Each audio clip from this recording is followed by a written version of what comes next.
أعوذ بالله من الشيطان الرجيم. بسم الله الرحمن الرحيم. السلام علیکم ورحمۃ اللہ وبرکاتہ۔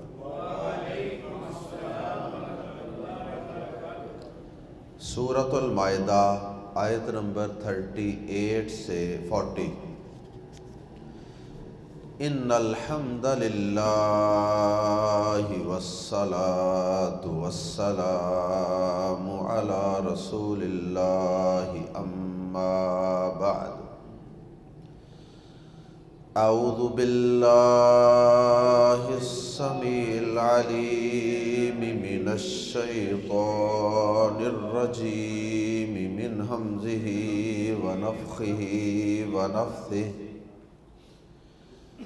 والسارق والسارقة فاقطعوا أيديهما جزاء بما كسبا نكالا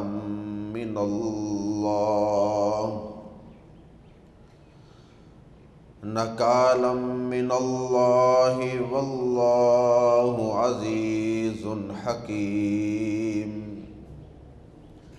فمن تاب من بعد ظلمه وأصلح فإن الله يتوب عليه إن الله غفور رحيم۔ ألم تعلم أن الله له ملك السماوات والأرض يعذب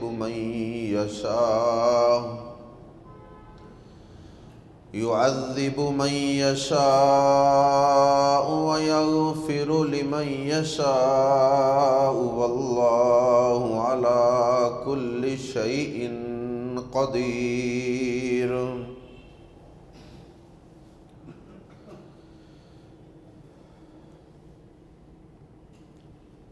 انسانی معاشروں کو امن و سکون کا گہوارہ بنانے کے لیے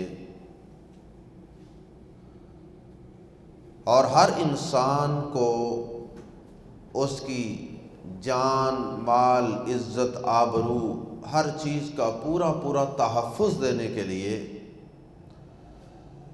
خالق کائنات نے کچھ گناہوں اور کچھ جرائم پر انتہائی سخت سزاؤں کا اعلان کیا ہے، کیونکہ اگر اللہ رب العزت سخت سزاؤں کا اعلان نہ کرتے اور نبی صلی اللہ علیہ وسلم نبی رحمت للعالمین صلی اللہ علیہ وسلم اگر ان سخت سزاؤں کا انسانی معاشروں پر اطلاق اور امپلیمنٹیشن نہ کرتے تو کبھی بھی جو جرائم پیشہ عناصر تھے، جو انسانی معاشروں کے امن و امان کے دشمن تھے، وہ کبھی بھی سدھر نہیں سکتے تھے، اور یقیناً نتیجتاً کبھی بھی معاشروں میں امن و سکون قائم نہیں ہو سکتا تھا،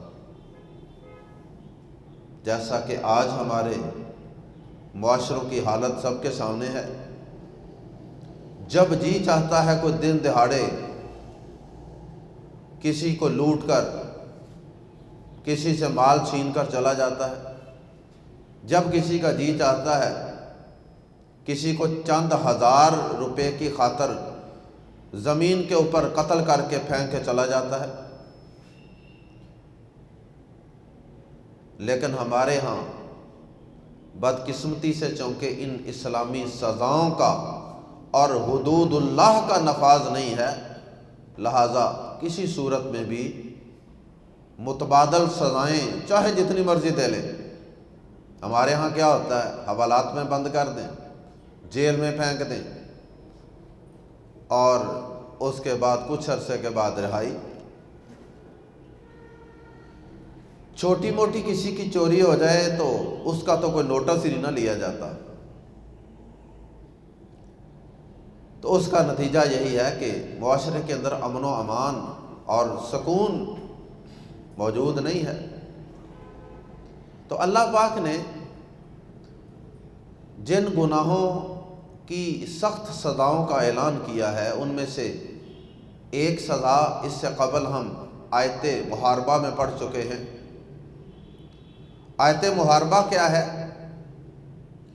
کہ اگر کوئی شخص زمین کے اندر فتنہ و فساد پھیلاتا پھرے، دنگا مچاتا پھرے اور ڈکیتیاں کرتا پھرے، لوگوں سے مال چھینتا رہے، اور اگر مال چھیننے کے لیے اگر کسی کو قتل بھی کرنا پڑے تو اس کے لیے کوئی مشکل نہیں ہے، ایسے شخص کی سزا اس سے قبل ہم پڑھ چکے ہیں کہ اس کی یا تو مخالف سمت سے اس کے ہاتھ پاؤں کاٹ دیے جائیں اور اس کو نشان عبرت بنا دیا جائے، یا اس کو سولی چڑھا دیا جائے،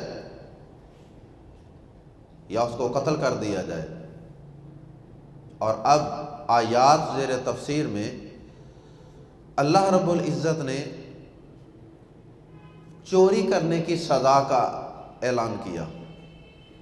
ڈکیتی اور چوری میں تھوڑا سا فرق ہے نا، ڈکیتی زیادہ بڑا جرم ہوتا ہے کیونکہ اس کے اندر انسان خوف و ہراس بھی پھیلاتا ہے، اور پھر اگر آگے سے کوئی مزاحمت کا خطرہ ہو تو پھر وہ قتل کرنے سے بھی دریغ نہیں کرتا، جبکہ چوری عام طور پہ جو بزدل اور کمزور لوگ ہوتے ہیں وہ چھپ چھپا کے کرتے ہیں، تو صرف مال کو خطرہ ہوتا ہے، ساتھ جان کو خطرہ نہیں ہوتا۔ تو اللہ پاک نے یہاں چوری کی سزا بیان کی۔ چوری کرنے والوں کو بھی شریعت نے سمجھایا کہ چوری نہیں کرنی۔ صحیح بخاری میں حدیث ہے، نبی صلی اللہ علیہ وسلم نے فرمایا کہ جب کوئی شخص چوری کرتا ہے تو اس وقت وہ مومن نہیں ہوتا۔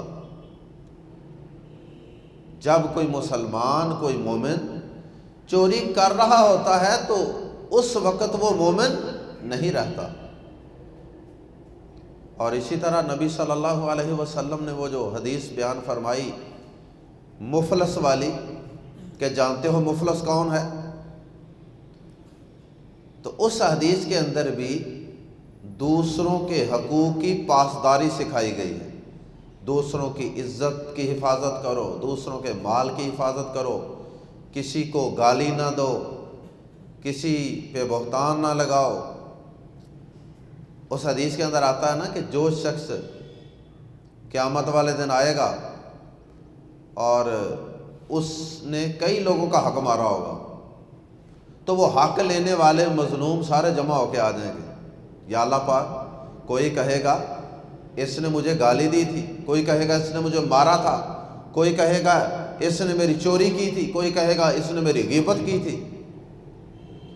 تو اب اگر کسی کا مال دنیا کے اندر ناجائز طریقے سے ہتھایا ہوگا اور اس پہ قبضہ کیا ہوگا ڈکیتی کی شکل میں، یا بہنوں کا حق مارنے کی شکل میں، یا چوری کی شکل میں، تو قیامت والے دن جس کا مال چرایا ہوگا وہ آ جائے گا، اور یہ جو چوری کی ہوگی اب قیامت والے دن، قیامت کا دن ایسا دن ہے کہ جس میں نہ درہم ہوں گے، نہ دینار ہوں گے، نہ روپے ہوں گے، نہ ریال ہوں گے، نہ ڈالر ہوں گے۔ اس میں تو کرنسی چلے گی تو نیکیوں کی چلے گی۔ کسی کو نیکیاں دے دیں یا کسی سے نیکیاں لے لیں، کسی کو گناہ دے دیں یا کسی سے گناہ لے لیں، وہاں تو یہ کرنسی چلے گی۔ تو اب یہ جو چور ہوگا اسے یہ سمجھایا کہ قیامت والے دن جتنی دنیا میں چوری کی تھی نا اس کے عوض میں تمہیں اپنی نیکیاں دینی پڑیں گی، اور اگر تمہاری نیکیاں مظلوموں کو دے دے کر ختم ہو گئیں، ابھی بھی حق لینے والے باقی ہوئے، دعویٰ کرنے والے ابھی بھی باقی ہوئے، تو پھر ان کے گناہ تمہارے نامہ اعمال میں تمہارے کندھوں پر سوار کیے جائیں گے اور تمہارے نامہ اعمال کے اندر رکھے جائیں گے، ان کا بوجھ بھی تم پہ ڈال دیا جائے گا۔ اور پھر بالآخر آپ نے فرمایا کہ یہ شخص اپنی نیکیاں گنوا کر دوسروں کے گناہ اٹھا کر جہنم کے اندر پھینک دیا جائے گا۔ نعوذ باللہ، نعوذ باللہ من ذالک، اللہم لا تجعلنا۔ اس لیے آپ نے فرمایا کہ لوگوں دنیا کے اندر ہی جس سے کوئی لین دین کرنا ہے نا، دنیا کے اندر ہی معاملات رفع دفع کر لو۔ اگر کسی کے مال چوری کیا ہے یا کسی بھی طریقے سے اس پہ ناجائز قبضہ کیا ہے، دنیا میں ہی اس سے لین دین، معافی تلافی نمٹا لو، معاملہ رفع دفع کر لو۔ تو بہرحال چوری کرنے والوں کو بھی سمجھایا، اور اس کے بعد جو چوری کرنے والے ہیں ان کو سمجھایا بھی، اور اس کے ساتھ ساتھ اگر پھر بھی نہ کوئی مانے تو پھر ان کے لیے شریعت نے سخت سزاؤں کا اعلان کیا۔ اور بدقسمتی سے ہماری ایک وزیر اعظم صاحبہ نے، میں نے خود اخبار میں یہ خبر پڑھی، نوائے وقت میں یہ خبر آئی کہ اس نے بیان دیا کہ اسلامی سزائیں ظالمانہ سزائیں ہیں، ظالمانہ سزائیں اور غیر انسانی سزائیں ہیں، نعوذ باللہ من ذالک۔ اور اب یہ جو کچھ ہو رہا ہے معاشرے میں، جو کچھ ہو رہا ہے کہ 5,000 روپے کی خاطر کسی کا نوجوان بیٹا قتل کر کے سڑک پہ پھینک دیا جاتا ہے، یا کسی آدمی کی ساری زندگی کی جمع پونجی اور چور آ کے اڑا کے لے جاتے ہیں۔ اب ان سے ذرا پوچھیں نا، سارے گھر والوں کو، عورتوں کو، مردوں کو رسیوں سے جکڑ کر چور آتے ہیں اور سارا گھر تلاش کر کے سارا کچھ چھین چھان کے لے جاتے ہیں۔ ان سے پوچھیں نا ذرا کہ اسلامی سزائیں ظالمانہ ہوتی ہیں یا عین عدل و انصاف پہ مبنی ہے؟ اور یہاں ہمارے ایک صدر نے بھی ایک بیان دیا تھا، یہ بھی میں نے بیان خود اخبار میں پڑھا۔ اس سے جب علماء کرام نے کہا نا کہ اسلامی شریعت نافذ کرو، چوری کی حد نافذ کرو، تو اس نے کہا کہ کیا پاکستان کو میں ٹنڈوں کا پاکستان بنا دوں؟ نعوذ باللہ من ذالک۔ گویا کہ یہ اعتراف کیا اس نے کہ گویا کہ سارا پاکستان ہی چور ہے۔ اور پہلی بات تو یہ ہے کہ سارے لوگ چور نہیں ہیں۔ دوسری بات یہ ہے کہ اگر چوری بہت زیادہ عام ہو گئی ہے تو یہ بھی تمہاری نالائکی ہے کہ تم نے اگر یہ اسلامی سزائیں نافذ کی ہوتی تو آج سارا پاکستان چور نہ ہوتا، آج سارا عالم اسلام چور نہ ہوتا، بلکہ ان اسلامی سزاؤں کی برکت سے لوگوں نے چوری کرنے کا آپشن بند کر دینا تھا کہ بھائی اس رستے کے بارے میں تو سوچو ہی نہ نا۔ آج دیکھیں آپ، یقین کریں 15 سال کے، 16 سال کے لڑکے عام پسٹل لیتے ہیں اور موٹر سائیکل لے کے نکل پڑتے ہیں سڑکوں پہ، چلو چوریاں کرتے ہیں، چلو ڈکیتیاں کرتے ہیں، ایک آدھی کرتے ہیں، کچھ نہیں ہوتا اور دلیر ہو جاتے ہیں، پھر کچھ نہیں ہوتا اور دلیر ہو جاتے ہیں، پکڑے جائیں تو اگلے دن ضمانت ہو جاتی ہے۔ اللہ اکبر۔ تو یاد رکھیں کہ اگر پورے شہر کے اندر اگر 1 2 3 بندوں کے ہاتھ کٹ جائیں بڑے مجمع کے اندر، اللہ پاک نے یہ بھی کہا نا کہ جب یہ سزائیں نافذ کرو تو ایک بڑی جماعت مسلمانوں کی موجود ہونی چاہیے تاکہ وہ عبرت حاصل کریں لوگ، اور پھر وہ جا کے دوسرے لوگوں کو بتائیں۔ آج کل میڈیا کا دور ہے، اور اگر یہ منظر سارے لوگوں کو دکھایا جائے کہ کس طریقے سے اللہ کی حدیں نافذ ہو رہی ہیں، تو میرا نہیں خیال کہ کوئی آگے جرت کرے گا۔ اور وہ ٹنڈے ہاتھوں والا 1 ہو جائے گا، 2 ہو جائے گا، 5 ہو جائے گا، اس کے بعد سارے شہر کے اندر امن سکون ہو جائے گا۔ لیکن یہ نافذ کریں تو ان کو ان حدود کی اور ان سزاؤں کی برکات کا پتہ چلے نا۔ اللہ اکبر۔ اچھا، حکمرانوں نے تو یہ سلوک کیا نا ان سزاؤں کے ساتھ، اب ہمارے ہاں ایک مذہبی طبقے نے بھی ان سزاؤں کے ساتھ عجیب سلوک کیا۔ انہوں نے باقاعدہ اپنی کتابوں کے اندر ایسے ایسے ہیلے لکھ دیے کہ ان ہیلوں کی وجہ سے کسی شخص کو سزا مل ہی نہیں سکتی، کسی شخص پر چوری کی حد نافذ نہیں ہو سکتی۔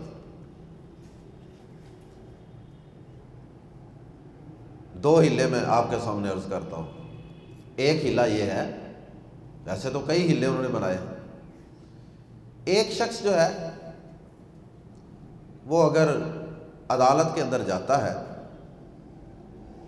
اب وہ جو مال مسروقہ تھا، چوری شدہ مال کو مال مسروقہ کہتے ہیں، سارقہ چوری کو کہتے ہیں، سارق چور کو کہتے ہیں۔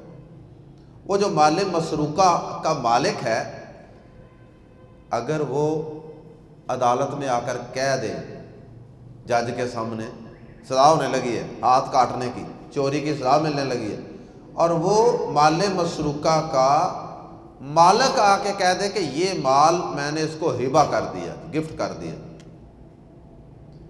یا ہبہ نہیں کرتا، گفٹ نہیں کرتا اس کو، یہ کہہ دے کہ جی میں اس کے ساتھ سودا کر لیتا ہوں، جو مال اس نے چرا لیا نا میں اسے اس کے پیسے لے لیتا ہوں، سمجھو کہ میں نے اس کو بیچ دیا، اس نے خرید لیا۔ خرید و فروخت کو، چوری کو خرید و فروخت کا رنگ دے دے، تو جج صاحب جو ہیں، قاضی صاحب جو ہیں، جو اللہ کی حد نافذ کرنے لگے تھے، اب ان کو یہ حق نہیں رہا کہ وہ چوری کی حد نافذ کریں۔ یہ ہلا لکھا ہوا ہے۔ اچھا، ابھی میں حدیث عرض کروں گا کہ جب مقدمہ عدالت میں چلا جائے نا، اس کے بعد کسی کو بھی یہ حق نہیں پہنچتا کہ وہ اس سزا کو منسوخ کر سکے۔ اللہ کے نبی صلی اللہ علیہ وسلم کو بھی اختیار نہیں تھا۔ آپ کے دور کے اندر ایسا ہوا کہ آپ کے پاس کیس آیا، ایک آدمی تھا صفوان، اس کی چادر کسی نے چرا لی، قیمتی چادر تھی، تو وہ چور کو پکڑ کے عدالت میں لے گیا، نبی پاک صلی اللہ علیہ وسلم کی عدالت میں، سپریم کورٹ آف مدینہ کے اندر۔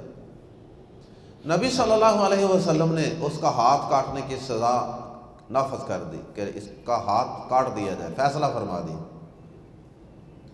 جب فیصلہ فرمایا تو وہ چادر کا مالک صفوان آ گیا، اللہ کے نبی صلی اللہ علیہ وسلم، نہیں، میرا یہ مقصد تو ہرگز نہیں تھا، میں اس کا ہاتھ تو نہیں کٹوانا چاہتا تھا،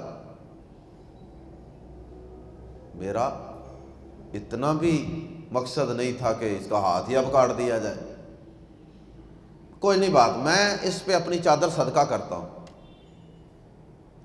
نبی صلی اللہ علیہ وسلم نے فرمایا، نہ، تم نے اگر اس کو معاف کرنا تھا تو میرے پاس عدالت میں لانے سے پہلے کیوں نہیں معاف کر دیا؟ پہلے معاف کر لیتے۔ پھر بھی عدالت اس کا ہاتھ نہیں کاٹ سکتی، کیوں؟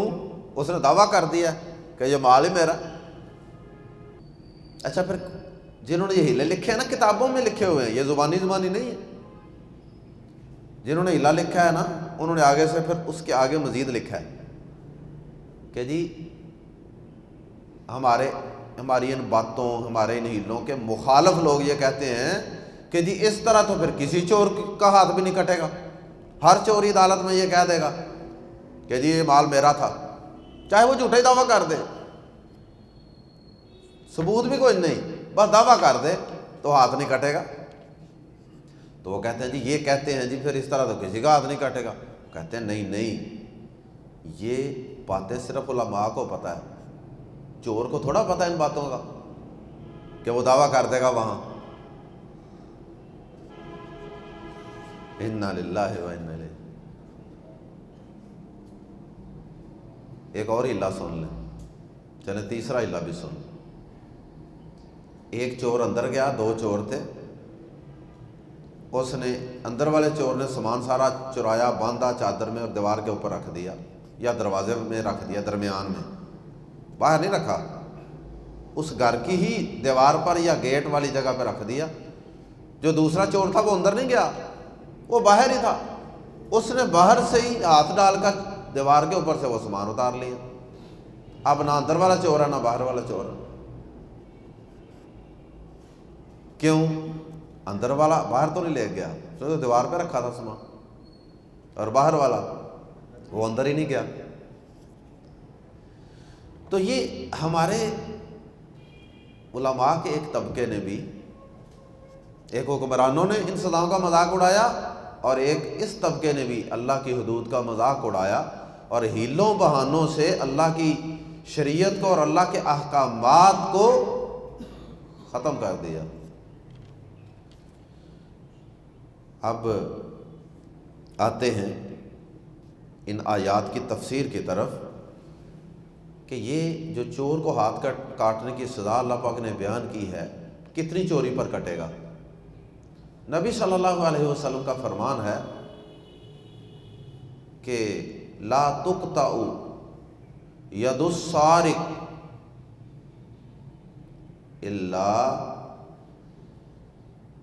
الا من ربع دینار فصاعدا، فرمایا کہ چور کا ہاتھ نہیں کاٹا جائے گا مگر ربع دینار، دینار کا چوتھا حصہ، 1/4 آف دینار، اتنی مالیت کی کم از کم چیز ہو یا اس سے زیادہ کی، پھر ہاتھ کاٹا جائے گا۔ اللہ اکبر۔ اور اسی طرح نبی صلی اللہ علیہ وسلم نے فرمایا کہ جنگ کے اندر کوئی چوری کرے نا اس کا ہاتھ نہیں کاٹا جائے گا۔ دوران جنگ کے اندر بڑا کچھ ہوتا ہے، تو جنگ کے اندر ہاتھ نہیں کاٹا جائے گا۔ اسی طرح اگر کوئی کسی کے درخت سے پھل اتار کے کھاتا ہے اس پر ہاتھ نہیں کاٹا جائے گا۔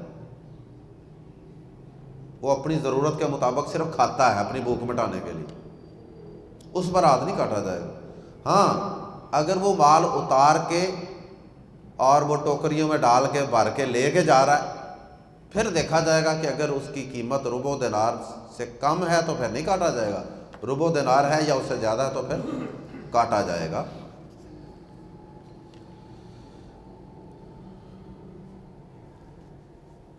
اور یہ چوری کی سزا ہر حالت میں نافذ ہو کر رہتی ہے، جیسا کہ میں نے پہلے عرض کیا کہ اللہ کے نبی صلی اللہ علیہ وسلم بھی اس کو منسوخ نہیں کر سکتے۔ مشہور واقعہ ہے مخزومی قبیلے کی، قریش کے قبیلے کی ایک عورت آئی جس نے ہاتھ کاٹا، آپ کی عدالت میں مقدمہ پیش ہو گیا۔ اب انہوں نے، اس کے قبیلے والوں نے کہا کہ یہ تو بڑی شرمندگی والی بات ہوگی ہمارے لیے کہ ہماری عورت کا ہاتھ کاٹ دے۔ نبی صلی اللہ علیہ وسلم کی خدمت میں حاضر ہوئے، بلکہ حاضر ہونے سے پہلے انہوں نے سوچا کہ کس کو نبی صلی اللہ علیہ وسلم کے پاس لے کے جایا جائے بطور سفارشی، جس کی سفارش آپ موڑ نہ سکے۔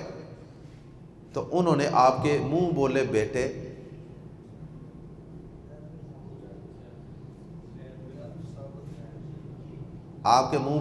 جو تھے ان کا نام کیا تھا؟ زید، اور ان کے بیٹے کا نام کیا تھا؟ اسامہ۔ انہوں نے کہا کہ اسامہ سے سفارش کرواؤ، وہ آپ کا لاڈلا بیٹا ہی لگتا ہے نا۔ تو اسامہ رضی اللہ تعالیٰ عنہ کو ساتھ لیا، اب انہوں نے جا کے سفارش کر دی۔ حدیث میں تھا اللہ کے نبی صلی اللہ علیہ وسلم یہ بات سن کر غصے میں آ گئے۔ آپ نے فرمایا اسامہ رضی اللہ تعالیٰ عنہ کو مخاطب کر کے فرمایا اتشفع فی حد من حدود اللہ، کیا تو اللہ کی حدوں میں سے ایک حد کے اندر میرے سامنے سفارش کرنے آ گیا؟ یہ اللہ کی حد ہے، اللہ کی حد، اس میں سفارش کرنے آ گیا۔ اور پھر آپ صلی اللہ علیہ وسلم نے فرمایا کہ نہیں، اس عورت کا ہاتھ ہر صورت میں کاٹا جائے گا۔ اور پھر آپ نے منبر پر چڑھ کر لوگوں کو خطبہ دیا اور پھر فرمایا کہ تم سے پہلے لوگ اس وجہ سے ہلاک ہو گئے تھے، ان کی تباہی اور بربادی کا سبب یہ تھا کہ اگر ان میں سے کوئی کمزور آدمی چوری کرتا تھا تو اس کا ہاتھ کاٹ دیتے تھے، اس پہ سزا نافذ کر دیتے تھے۔ اور اگر کوئی صاحب شرف و فضل، اگر کوئی بڑے خاندان کا، بڑے قبیلے کا، بڑے سٹیٹس والا کوئی آدمی اگر کوئی چوری کرتا یا کوئی بھی گناہ کرتا تو اس کو چھوڑ دیا جاتا تھا۔ غریب کے لیے قانون اور امیر کے لیے قانون اور۔ تو نبی صلی اللہ علیہ وسلم نے اس میں مساوات رکھی۔ ہمارے معاشرے میں بھی یہی ہے، ماڑے بندے کے ساتھ سختی ہے، اور جو بڑے بڑے مگرمچھ ہوتے ہیں ان کو کوئی ہاتھ نہیں ڈالتا، اللہ ماشاء اللہ۔ اللہ اکبر۔ آئیے قرآن مجید کے الفاظ میں پڑھتے ہیں، والسارق، اور جو چوری کرنے والا ہے، والسارقۃ، سارق کے آگے گول تا لگا دی مؤنث کی، اور جو چوری کرنے والی ہے، یا چوری کرنے والا مرد اور چوری کرنے والی عورت، فا پس، اقطعوا، اقطع، قطع یقطع سے اقطع کاٹ، اور اقطعوا کاٹو، پیچھے ملا کے بن گیا فا کے ساتھ ملا کے، فقطعوا پس کاٹ دو، ایدیا ہاتھ، ید کی جمع ایدی، یہ انفرادی طور پہ اللہ کی حدود نہیں نافذ کرنی کہ جو مرضی پکڑ کے ہاتھ کاٹ دیں، یہ حدود اور سزائیں یہ اسلامی حکومت کی ذمہ داری ہوتی ہے، وہ نافذ کرے۔ قانون ہاتھ میں لینے کی کسی انسان کو انفرادی طور پہ اجازت نہیں ہے۔ فقطعوا پس کاٹ دو، ایدیہما ان دونوں کے ہاتھ، ایدیا ید کی جمع ہے، ایدیا ہاتھ، ہما ان دونوں کے، تو ان دونوں کے ہاتھ کاٹ دو۔ ہاتھ ایک کاٹنا ہے جیسا کہ حدیث سے ثابت ہے، آپ نے دائیں ہاتھ کاٹنے کا حکم دیا۔ اور ایک شاعر ہے، ملحد اور بے دین شاعر تھا، اس نے اعتراض بھی کیا تھا قرآن مجید میں۔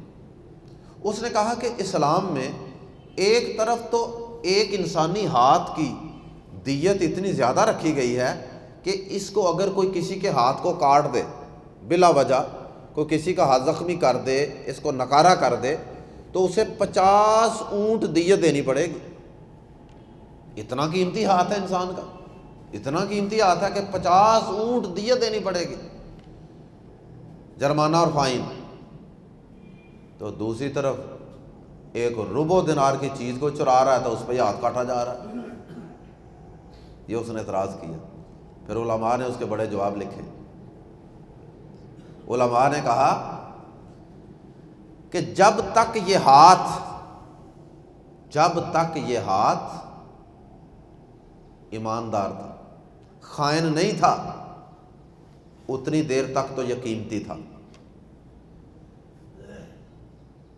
اس کی قیمت 50 اونٹوں کے برابر تھی، صرف ایک ہاتھ۔ اور جب یہی ہاتھ خائن ہو گیا تو پھر یہ بے قدرہ ہو گیا، پھر یہ سستا ہو گیا۔ اور دوسری بات یہ ہے کہ اللہ پاک نے 50 اونٹ جو دیت رکھی ہے وہ کیوں رکھی ہے؟ تاکہ انسان کا ہاتھ محفوظ رہے، کوئی انسان کے ہاتھ کو نقصان نہ پہنچائے۔ تو 50 اونٹ دیت رکھ کر انسان کے ہاتھ کو محفوظ بنایا۔ اب یہاں اگر دیت زیادہ رکھی جاتی تو تبھی ہاتھ محفوظ رہتا نا، کہ کوئی سوچتا نہ کسی کا ہاتھ نکارہ کرنے کا، کاٹنے کا۔ اور اب وہاں لوگوں کا مال محفوظ رکھنا تھا، تو اب لوگوں کا مال محفوظ رکھنا تھا، اگر تھوڑے مال پر ہی اگر یہ سزا ہوگی تو لوگوں کا مال محفوظ ہوگا۔ اب اگر یہاں بہت بڑے مال پہ جا کے سزا رکھی جاتی تو پھر تو لوگ چھوٹی موٹی چیزیں تو عام چرا کے لے جاتے کہ ٹھیک ہے جی، سزا تو بہت بڑے مال پہ جا کے ملتی ہے، چھوٹی چھوٹی چیزیں چراتے رہو۔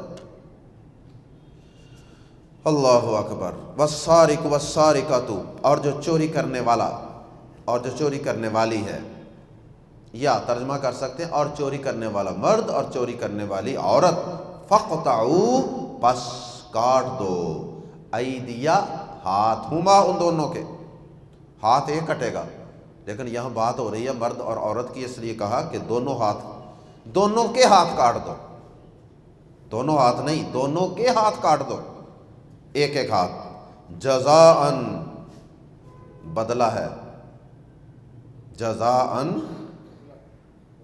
اس کی جزا کے لیے، بازر بھی اس وجہ سے ما جو کاسبا کے آخر میں الف تثنیہ کی علامت ہے، دو کی، کاسبا کاسبا کاسبو جمع ہے، کسبا جو ان دونوں نے کمایا یا جو ان دونوں نے کیا، نکالن عبرت کے لیے، نکالن عبرت کے لیے۔ وہ جو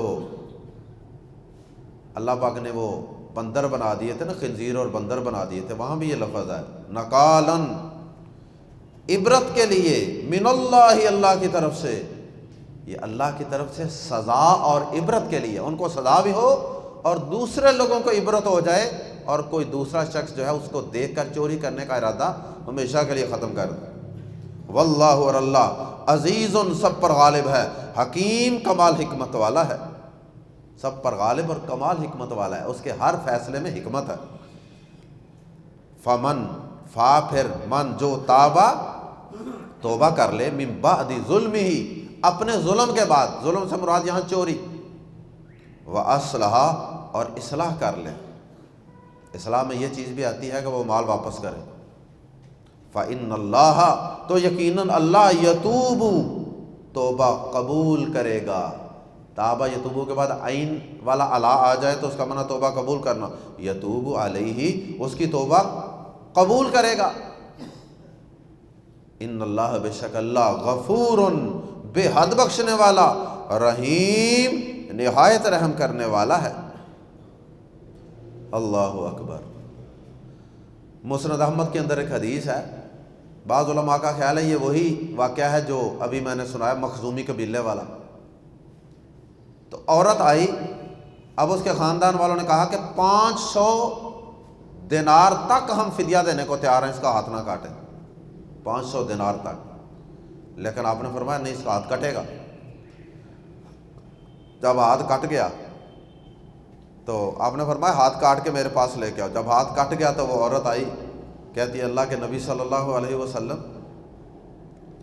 کیا میری توبہ قبول ہو سکتی ہے؟ فرمایا ہاں، تیری توبہ قبول ہو سکتی ہے، توبہ کر اللہ سے۔ اس نے کہا میں اللہ سے توبہ کرتی ہوں، آئندہ یہ کام نہیں کروں گی۔ فرمایا کہ آج تو بالکل اسی طرح پاک صاف ہے گناہوں سے جس طرح تو اس دن پاک صاف تھی جس دن تیری ماں نے تجھے جنا تھا۔ تو اس حدیث سے بھی یہ ثابت ہوا کہ جب سزا نافذ ہو جائے اس کے بعد بھی توبہ کرنی ہے، استغفار کرنا ہے، اللہ سے معافی بھی مانگنی ہے۔ ہاں، یہ سزائیں بھی انسان کو پاک کر دیتی ہیں، لیکن اس کے ساتھ انسان کو دل سے بھی اللہ سے توبہ اور معافی مانگنی پڑتی ہے۔ یہ نہیں کہ دل میں تو وہی خیال ہو تو پھر وہاں سزا کیا کرے گی؟ سزا بھی مل جائے اور ساتھ انسان اللہ سے دل سے اپنے معافی بھی مانگ لے، یہ مطلب ہے اس کا۔